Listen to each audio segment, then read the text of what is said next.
ქრისტეს მიერ საყვარელნო, მამანო, დედანო, ძმანო და დანო, დღეს ჩვენ ვისაუბრებთ საკუთარი თავის უარყოფისა და ჯვრის მტვირთველობის შესახებ. ამ თემას ეხება დიდ მარხვის მესამე შვიდეულის საკვირაო წირვის სახარება. ეს გახლავთ სახარება მარკოზისა, მერვე თავის 34-დან 38 მუხლების ჩათვლით და მეცხრე თავის პირველი მუხლის ჩათვლით. წავიკითხოთ ტექსტი სახარებისა.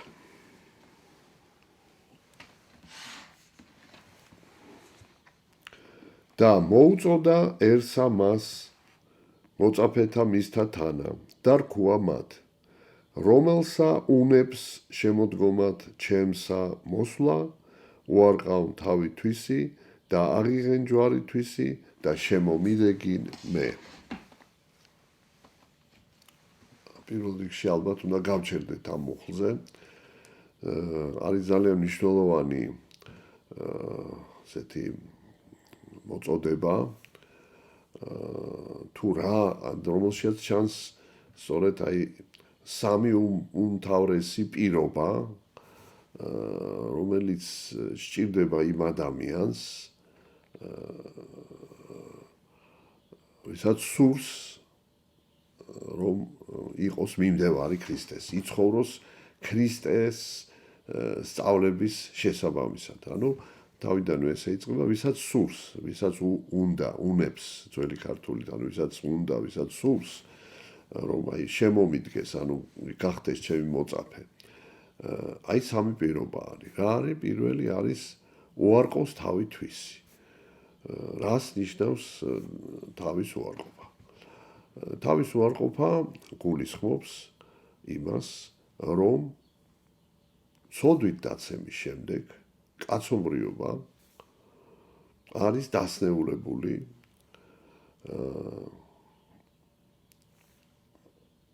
ცოდვისაკენ მიდრეკილებით. ანუ მასში ძალიან ძლიერია საკუთარი დაცემული ბუნების მიმართ მიჯაჭვობა. ღმერთმა შექმნა ადამიანი უცოდველი და უცოდველი ადამიანის ბუნებისთვის ღვთის ნება იყო ნეტარება. მხოლოდ ღვთის ნება სურდა, სხვა ნება მას არ სურდა. და როდესაც მიუხედავად ასეთი მდგომარეობისა ადამიანი შეცდა, ანუ აი ეს არასწორი არჩევანი გააკეთა და ღვთის ნება დაარღვია, როგორ დაარღვია ეს ღვთის ნება? საკუთარი ნება, ესე იგი, დააყენა ღვთის ნებაზე მაღლა. აი სწორედ აქედან იწყება კაცობრიობის ტრაგედია, რომ ადამიანი ღვთის ნებაზე მაღლა აყენებს საკუთარ ნებას და ემორჩილება საკუთარი, რომელიც რასაკვირველია არ არის,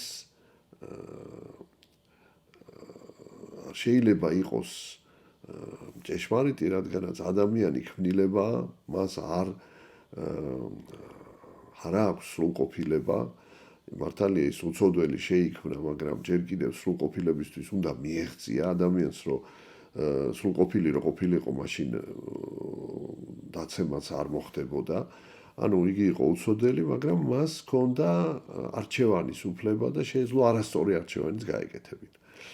და აი არასრულყოფილი ადამიანი დაცემის შემდეგ ჯერ ერთი მოწყდა ღმერთს და ბუნებრივია უკვე მას ძალიან უჭირს, მან შეიძლება კიდევაც იცოდეს ღვთის ნება, მაგრამ ძალიან უჭირს თავისი ნების საწინააღმდეგო ცვლა. აი სწორედ აი საკუთარი თავის უარყოფა ნიშნავს საკუთარი ნების უარყოფას, რომელიც არ არის ჭეშმარიტი, რომელიც არ ეთანხმება. ერთადერთი ნება, რომელიც ჩვენ არ უნდა უარყოთ, ეს არის ჩვენი სურვილი, რომ ვიცხოვროთ ღვთის ნებით. ყველა სხვა ნება უნდა უარყოთ. ამიტომ აი აქ წერია სწორედ ესე იწყება, რომ ვისაც სურს, რომ ჩემი მოწაფე გახდეს, შემომიდგეს მე. ესე იგი ეს უკვე სურვილია, ეს არის ადამიანის ნება, მაგრამ ეს არის კეთილი ნება, ნება, რომელსაც სურს, რომ მთლიანად შეუერთდეს ღვთის ნებას, რომელიც აღიარებს, რომ ღვთის ნება ჭეშმარიტია, ხოლო საკუთარი ნება რასაკვირველია, ღვთის ნებისგან განსხვავებული ნება, მას ჯერა, რომ არის ცდომილება და მას ღმერთს აცილებს და სულს რასაკვირველია აზიანებს და მიყავს წარწმენდისაკენ სული. აი ეს არის უარყოფა საკუთარი თავისა, ნიშნავს უარყოფა საკუთარი ნებისა, რომელიც დასნეულებულია ჯერ ისედაც საკუთარი ნება, რომელიც განსხვავდება იმ ნებისა, რომელიც განსხვავდება ღვთის ნებისაგან და ის სამწუხაროდ ადამიანში არის ფაქტიურად ესეთი აბსოლუტურად უამრავი სურვილი საკუთარი ნებისა, რომელიც ღვთის ნებას ეწინააღმდეგება. და რაც თავარია, ადამიანმა იცის ეს, მაგრამ არ აქვს ძალა ამას შეეწინააღმდეგოს. და აი პირველი რას ნიშნავს, რომ შენ უნდა აღიარო უარყოფა, ერთია, ესე იგი, საქმით, რომ შენი ნება უარყო და მეორეა გადაწყვეტილება, რომ შენი ნება არის დასნეულებული, შენი ნება არის მიდრეკილი ცოდვისაკენ, ღვთის ნების საწინააღმდეგო ნება შენში. აი ამისი გაცნობიერება უკვე არის უარყოფის დასაწყისი. და აი შემდეგი მუხლი პირდაპირ გვეუბნება, რომ ერთია შენ გაიაზრო, რომ შენი ნება უნდა უარყო და მეორეა როგორ უნდა უარყო ეს. აი აქ უკვე შემოდის მეორე პირობა, აღიღენ ჯვარი შენი. აი სწორედ ეს ჯვარი რა არის? ეს ჯვარი ეს არის ის ვალდებულებები, რომელიც ღვთის ნების აღსრულებას გულისხმობს და ცნეული ბუნებისათვის, დაცემული ადამიანური ბუნებისათვის სიმძიმეს წარმოადგენს, ტვირთს წარმოადგენს. ანუ მას უჭირს ღვთის ნების ტვირთვა. და აქ უკვე ლაპარაკია იმაზე, რომ შენ არა მარტო შენი ნების ესე იგი გადაწყვეტილება მიიღო, რომ შენი ნებით არ უნდა იცოცხლო, არამედ შენ უნდა გადაწყვეტილება მიიღო, რომ ღვთის ნებით იცხოვრო. ანუ იმოქმედო ღვთის ნების მიხედვით, რაც უკვე ჯვრის ტვირთველობას ნიშნავს, რადგანაც დაცემული ბუნებისათვის ღვთის ნების აღსრულება ძალიან მძიმეა. ძალიან მძიმეა. აი ერთ ადგილას მოციქულები შეძრწუნდებიან, რომ აი მაცხოვარი რო იტყვის, რომ მდიდარი ვერ შევა სასუფეველში, და აქ მარტო მდიდარზე არ არის ლაპარაკი ამ ადგილას, სადაც მაცხოვარი მდიდარზე. აქ ამბობს, რომ საერთოდ ადამიანი, რომელიც ამყარებს თავის სასოებას, ანუ იმედს, რაღაც ამ ქვეყნიურ სიმდიდრეზე თუ ამ ქვეყნიურ ძალაუფლებაზე, აი ეს ადამიანი რასაკვირველია ძნელად შევა სასუფეველში. და გაუკვირდათ მოწაფეებს, იმიტომ რომ მაშინდელი ისრაელი ძალიან სულიერი ესეთ ხედვა მათი ძალიან დაბალი იყო, ჯერ ერთი ეს ძველი აღთქმის ჟული იყო და ჯერ მადლის სული საწმინდისა მათში არ იყო და ამავე დროს უკვე თვითონ ეს ჟულის სახსრულების ხარისხის დაბალი იყო ამ დროს და ძალიან მატერიალისტური, ძალიან მიწიერი იყო მათი აზროვნება და აი გაუგდნენ, როგორ შეიძლება ადამიანს რომ არ კონდეს მატერიალური კეთილდღეობა, არ კონდეს რაღაცა გარკვეული ძალაუფლება და ის ესე ვთქვათ ივანის კეთილად იცხოვროს, ანუ თავის ესე ვთქვათ წარმართოს თავის ცხოვრება და ნუ მიაღწიოს სათნოებების აღსრულებას. თითქოს აი სწორედ სიმდიდრე და ძალაუფლება არის ის რაც ადამიანის პიროვნების რაღაც განხორციელებას, რეალიზაციას შეუწყობს ხელს და აი ეს კითხვა მოციქულების ასეთ პასუხს იღებს, რომ დიახ, ეს შეუძლებელია. დიახ, შეუძლებელია, რომ ვერავინ ვერ შეძლებს ასე მატერიალური კეთილდღეობის და ესეთი ძალაუფლების გარეშე მიწიერი გაგებით ვერავინ ვერ შეძლებს, რომ ეს წუთი სოფელი გაიაროს და რაღაცა შედგეს როგორც პიროვნება. მაგრამ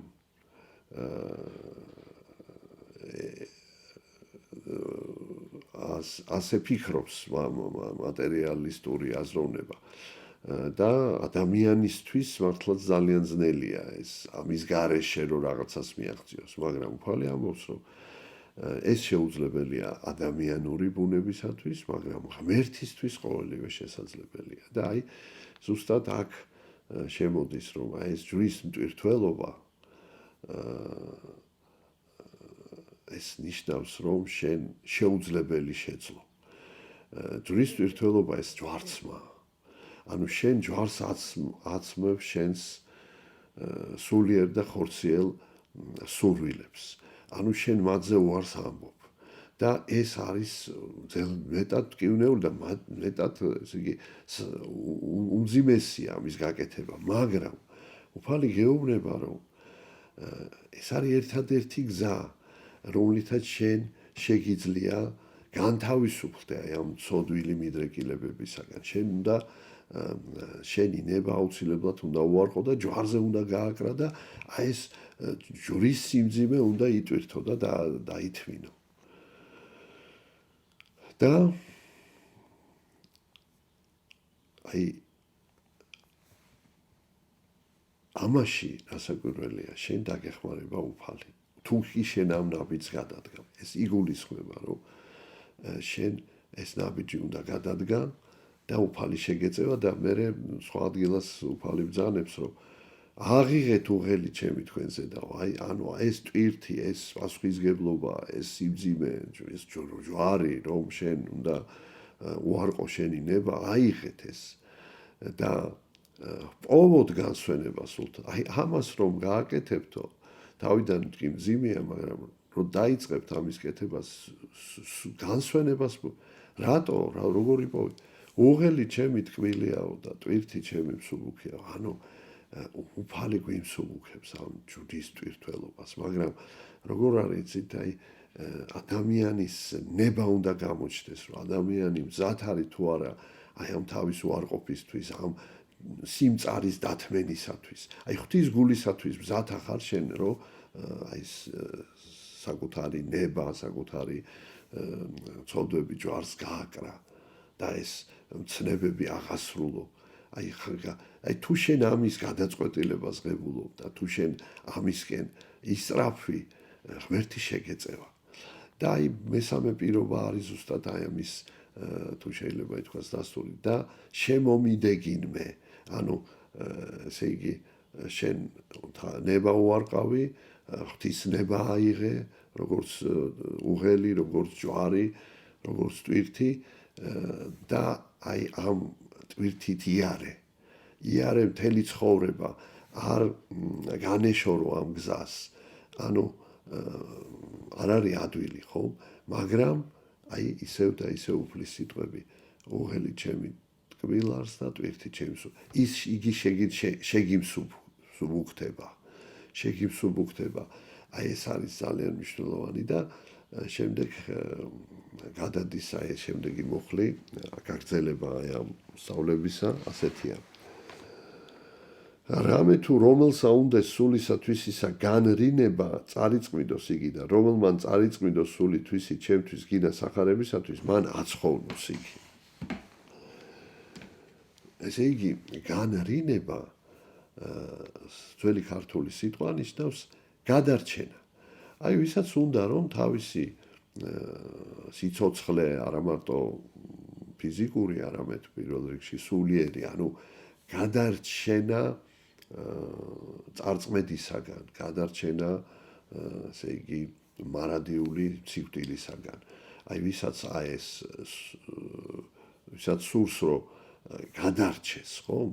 და მაგრამ გონია რომ ამას გადარჩება აი ესეთი ჯურის ტვირთველობისაგან გაქცევით, აი ჩვენ ხშირად რაღაც განსაცდელს ვცდილობთ რომ როგორმე თქვათ გავექცეთ, არ ავიღოთ ეს ჯვარი. აი მაგალითად ადამიანს დაუშვათ ახალგაზრდა კაცს უწევს ჯარში წასვლა, ნუ ეხლა ამ წუთას ეს სავალდებულო არ არის, მაგრამ ნუ როცა იყო სავალდებულო, თქვათ ადამიანი ფიქრობს, რომ აი მე ეხლა ჯარში წავალ და ამითი ძალიან დიდ ზიანს მივიღებ, სულიერათაც, ფიზიკურათაც და მოდი, ნუ რაღაცა კანონს დავარღვევ და აი ამას განვეშორებ. და ასე უამრავ კანონს ვარღვევ ჩვენ, რომ რაღაცა ეს სიმძიმე ავიცილოთ. და სინამდვილეში აი აქ ეს არის გაქცევა ჯვრისაგან, გაქცევა პასუხისგებლობისაგან. რასაც ღმერთი გვიგზავნის, ეს ყველაფერი უნდა მივიღოთ. ან და უბრალოდ აი გვიგზავნის რაღაც განსაცდელს და ჩვენ დრტვინვაში ვართ, რომ რატომ არის ეს განსაცდელი, რატომ უფალმა დაუშვა ეს და ფაქტიურად ჩვენ ის მსხვერპლი, რომელიც უნდა გავიღოთ, დათმენა ამ ჯვრისა, ჩვენ ამ მსხვერპლს არ გავიღებთ და ფაქტიურად საცხოვნებელი აღარ არის ეს ჯვრის ტვირთველობა, არ ვტვირთულობ ჯვარს, ასე იგი უბრალოდ ვართ, ესე ვთქვათ,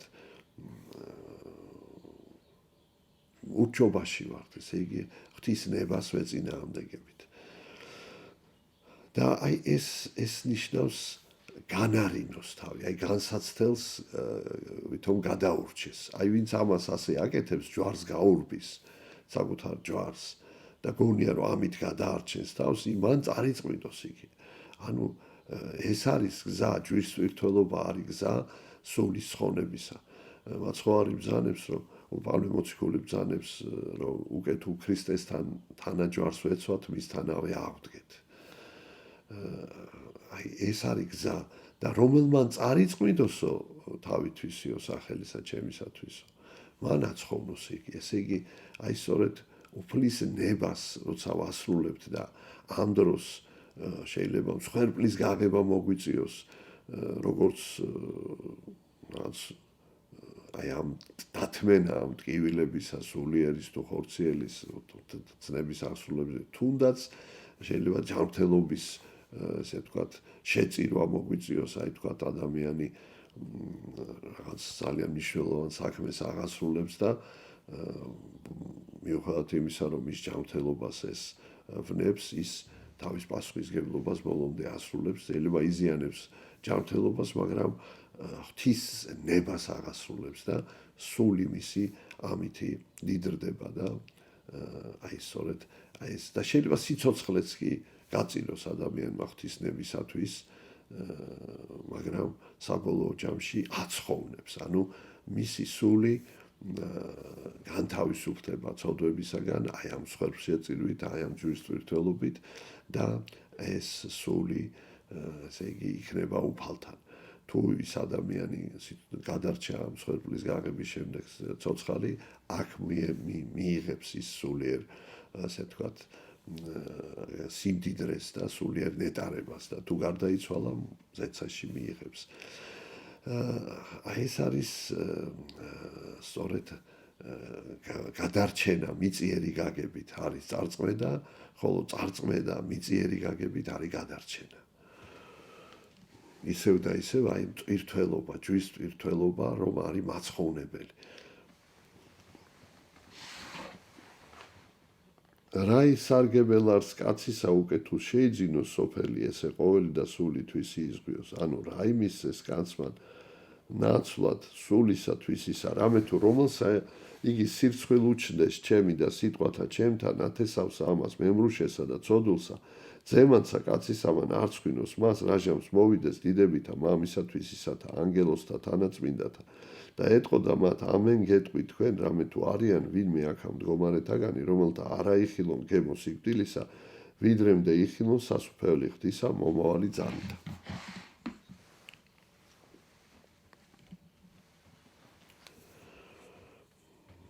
რა სარგებლობა არის ადამიანისთვის თუ ამ ქვეყნიური მიწიერი ყველა სიკეთე თუნდაც მთელი სოფლიოს სიმდიდრე მისი იქნება და მისი სული დაიღუპება, ანუ ცოდვებისში ცხოვრების ცხოვრებით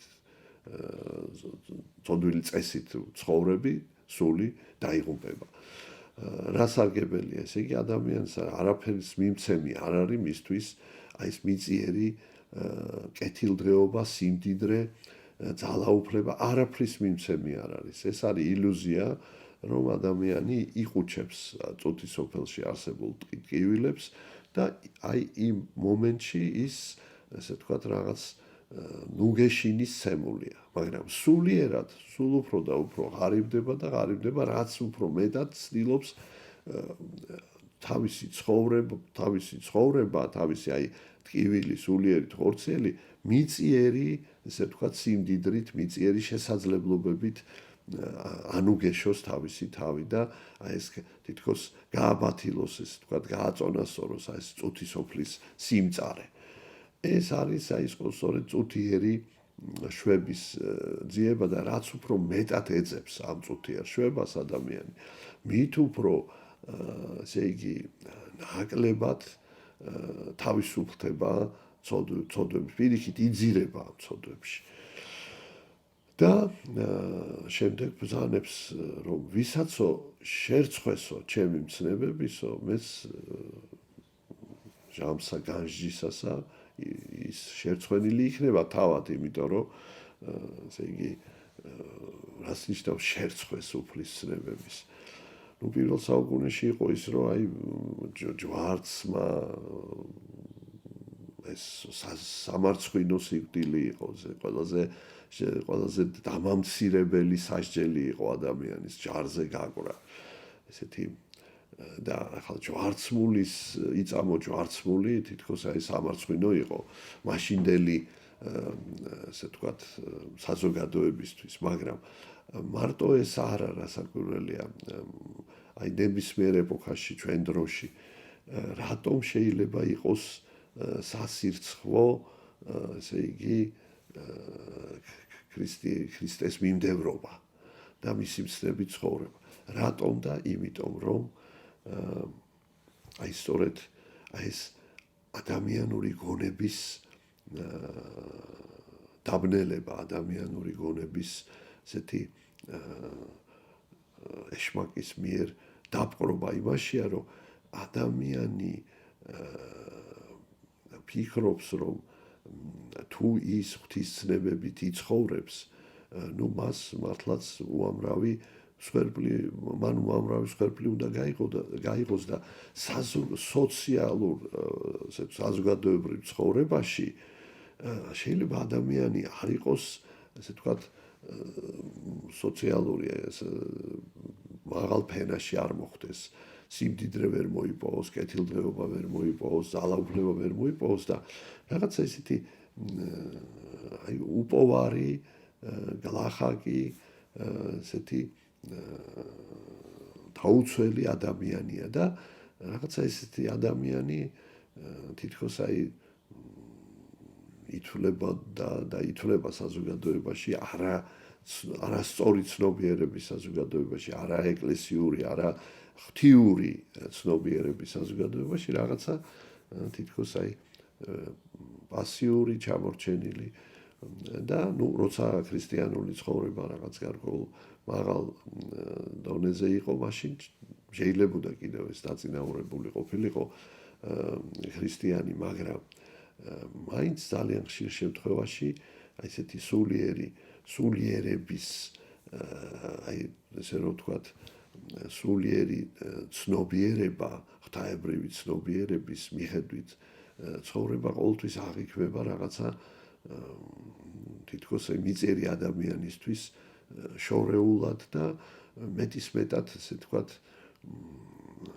რაც არაბუნებრივად, აი წოდვილი ადამიანისთვის და რაღაცა აი თითქოს აი ეს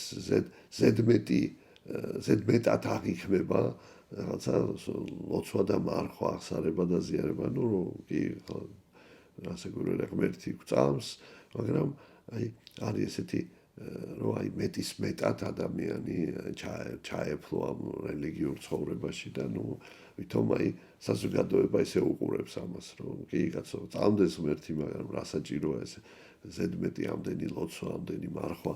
ხო და აი ეს საზოგადოებრივი აზრი დღესაც და ყოველთვის მიუხედავად იმისა, რომ თითქოს ღმერთის წამს, მაგრამ აი ეს სულიერების ხარისხის მიმართ რაღაცა ესეთი რცხვენია, რომ ამას ესე ვთქვათ, ეს აღიაროს და ამის მიხედვით იცხოვროს. და ეს არის სწორედ ეს ფარისევლობა და ეს არის სწორედ ეს მოჩვენებითი ქრისტიანობა, როდესაც შენ მხოლოდ ზედაპირულად ასრულებ და რაღაც ძირითადად ამ ქვეყნიური თქმობით ახარ დაკავებული, აი ის რაღაც სულიერი ხარისხი უკვე რაღაცა მეტის მეტად გეჩვენება და აი ფანატიზმს შეიძლება უწოდო ამას და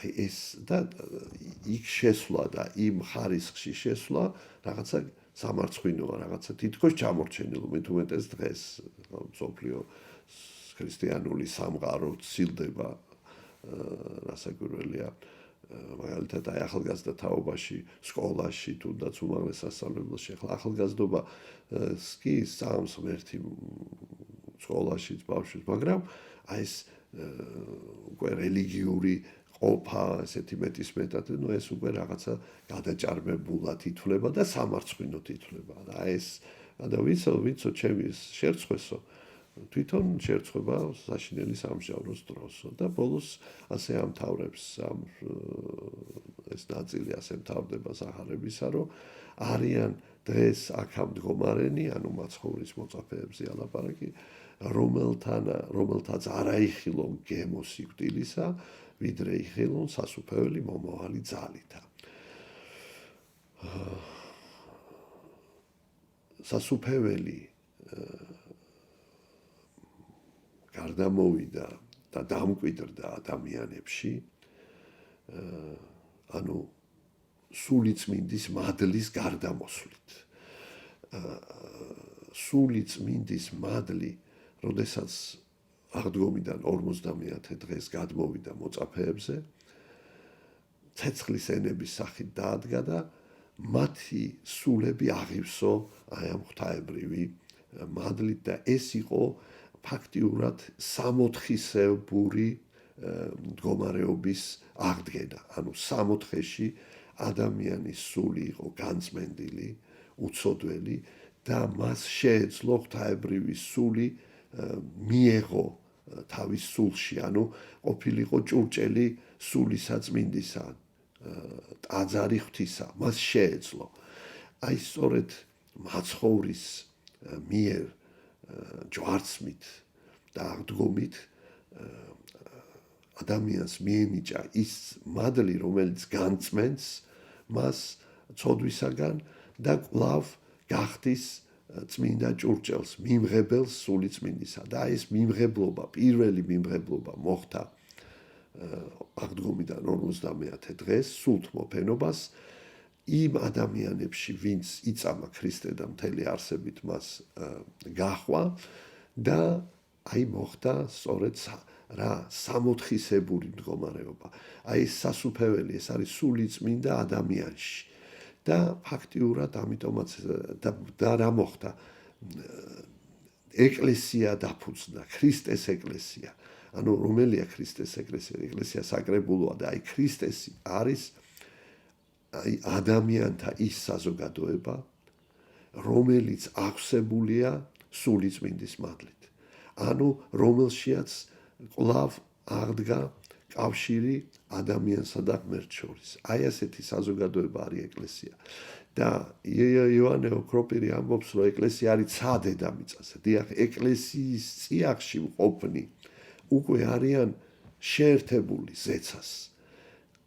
ცხოვრობენ დედამიწაზე, მაგრამ ზეცას შეერთებული არიან. ამიტომ ყოველი მონათლული არის როგორც ამ წუთისოფლის მოქალაქე, ასევე ზეციური სასუფევლის მოქალაქე და ჩვენ აქ ცხოვრობთ ამ ქვეყნად, მაგრამ ვართ უკვე ზეციური სასუფეველის მოქალაქეები და სასუფეველი ჩვენშია და აი ესე იგი ვინცო აქ არიანო ადამიანები, ვინც ამას იხილავს. ანუ იგულისხმებოდა სული წმინდის მადლის გარდამოსვლა მოწაფეებზე და მომავალი ძალით, ესე იგი, აი ძალა ღვთისა დამკვიდრდა ადამიანებში. და აი ეს არის ძალიან მნიშვნელოვანი, რომ ჩვენ გვახსოვდეს, რომ ქრისტიანობა ეს არის ვიყოთ ტაძარი ღვთისა, ვიყოთ ჭურჭელი სულისა წმინდისა და აი ყველაფერი უნდა აკეთოს ადამიანმა იმისთვის, რომ ეს ტაძარი, ეს ჭურჭელი არ დაზიანდეს. არ დაკარგოს უნარი ღვთის მიღებისა, სული წმინდის მიღებისა და რა აზიანებს, პირველ რიგში აზიანებს ცოდვა, რომელიც არის შეურაცხყოფა ღვთისა, შეურაცხყოფა სიწმინდისა, სიბილწე, უწმინდურება და სადაც სიბილწე და უწმინდურებაა და ღვთის შეურაცხყოფა, იქ სული წმინდა ვერ გაჩერდება, ვერ დაივანება. ამიტომ ხდება ისევ დაშორება ცოდვის შედეგად. და ეკლესია გვაძლევს საშუალებას, რომ აღსარებით და ზიარებით ისევ აღვადგინოთ სული წმინდა ჩვენში.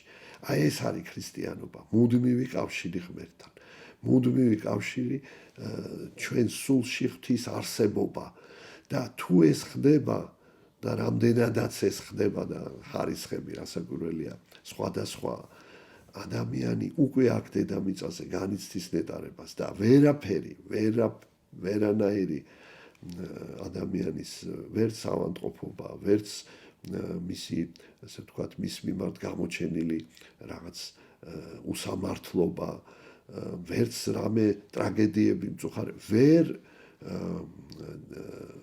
დათრგუნავს ადამიანს, ვერ გააბოროტებს ადამიანს, არ დაუკარგავს რწმენას.